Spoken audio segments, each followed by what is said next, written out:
बिस्मिल्लाहिर्रहमानिर्रहीम अल्लाहुम्मा सल्ली अला मोहम्मद व आले मोहम्मद। अस्सलाम वालेकुम। एक स्पेशल से एस्ट्रोलॉजर सैयद मोहम्मद अली ज़ंजानी आपकी खिदमत में हाज़िर हूँ। मौजू है हमारा साढ़सती और साढ़सती के अंदर कौन सा नगीना जो है वो लेकर पहना जाए ताकि साढ़सती के जो इम्पैक्ट हैं उसकी जो शिद्दत है उसको कम किया जा सके। लेकिन सबसे पहले ये समझना भी ज़रूरी है कि क्या साढ़सती तमाम ज़ोडिक साइंस के हवाले से उनका जो इनफरादी जायचा तमाम शख्सियात का बनता है, क्या वाकई आपकी साढ़सती आपके लिए बुरी है, क्या वाकई वो आपकी ज़िंदगी में ख़राबियाँ पैदा करेंगी। क्योंकि पिछली वीडियो में मैंने बताया था कि ये जुमला सुनते ही हर शख्स एकदम से उछल पड़ता है अगर उसको ये पता चल जाए मेरी तो साढ़सती चल रही है। आज हम डिस्कस करेंगे वो अफराद जिनका जायचे का फर्स्ट हाउस टॉरस है, यानी टॉरस असेंडेंट वाले। अब स्क्रीन पे जायचा देख सकते हैं कि टॉरस असेंडेंट नंबर 2 जहाँ पे लिखा हुआ है जिसका जायचा हम डिस्कस करेंगे।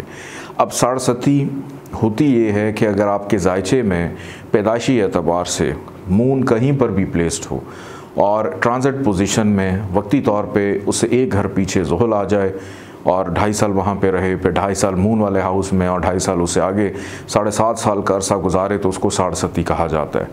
अब टॉरस असेंडेंट वालों को सबसे बड़ी छूट ये है कि जिस प्लैनेट की वजह से साढ़सती लगती है ज़ोहल, वो टॉरस असेंडेंट के लिए इतना बेहतरीन और शानदार है। यानी 9th हाउस और 10th हाउस, नंबर 10 और 11 जहाँ पे लिखा हुआ है, ये 2 घर के नसीब का घर, करियर का घर, मूल तरकोन का घर और केंद्र का हाउस। और वैसे भी सैटर्न असेंडेंट का दोस्त है, यानी वीनस और Saturn both are friendly planets. तो टॉरस असेंडेंट वालों को साढ़सती के असरात नहीं मिलते, उस वक्त मिलते हैं अगर पैदाइशी तौर पे ज़ोहल मिसाल के तौर पे 12वें घर में हो। नंबर 1 जहाँ पे लिखा है, एक तो नहस घर और दूसरा यहाँ पे हबूत का यानी नीच का होता है सबसे वर्स्ट पोजीशन पे, या छठे घर में हो नंबर 7 जहाँ पे लिखा है, या 8वें घर में हो नंबर 9 जहाँ पे लिखा है कि अगर पैदाइशी तौर पे वो मैलेफिक है, देन टॉरस असेंडेंट वालों को साढ़सती बुरे असरात देती है।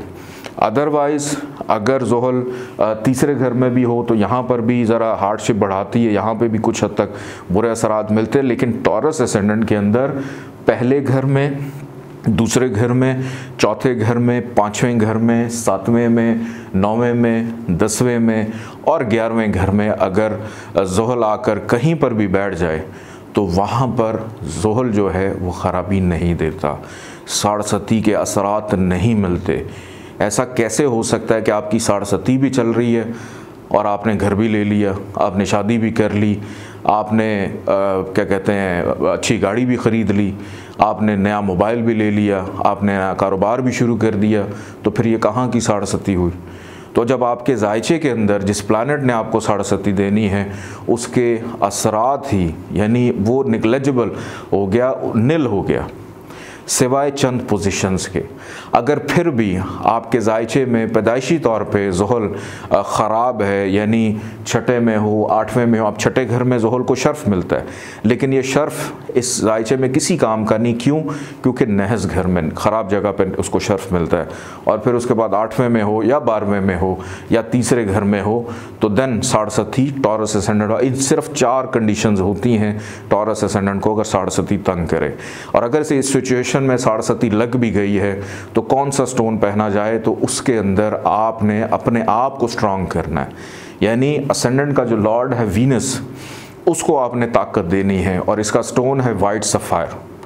कुछ लोग ओपल भी पहनते हैं, लेकिन मैं लिब्रा असेंडेंट के अंदर वीनस को ओपल ज़्यादा तजवीज़ करता हूँ। यहाँ पर टॉरस असेंडेंट में वीनस को वाइट सफ़ायर अगर लेके ये लोग पहन लें तो वो ज़्यादा अफेक्टिव रहता है कि वीनस अगर जायचे के पहले घर में हो, वीनस अगर जायचे के दूसरे घर में हो, वीनस अगर जायचे के 5वें घर में हो, यहाँ पर आप तीनों पोजीशंस में इसका स्टोन जो है कैरी कर सकते हैं साढ़सती के असरात को कम करने के लिए।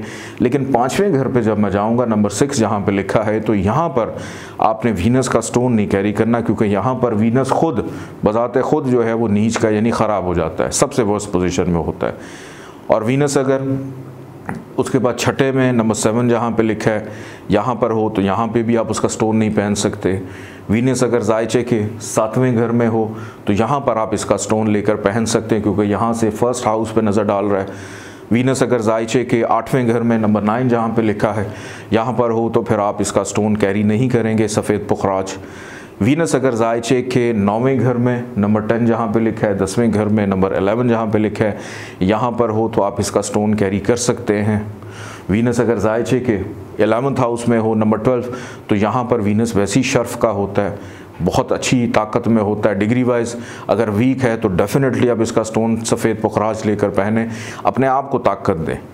और वीनस अगर जायचे के 12वें घर में चला जाए तो ऑब्वियसली या ख़राब घर है, यहाँ पे आप इसका स्टोन कैरी नहीं करेंगे। बाकी दीगर सिचुएशंस के अंदर आप फिर इसके सदक़ात दें अगर आप स्टोन इसका कैरी नहीं कर सकते। अपना फ़ीडबैक ज़रूर दीजिएगा। इजाज़त दें, अल्लाह हाफ़िज़।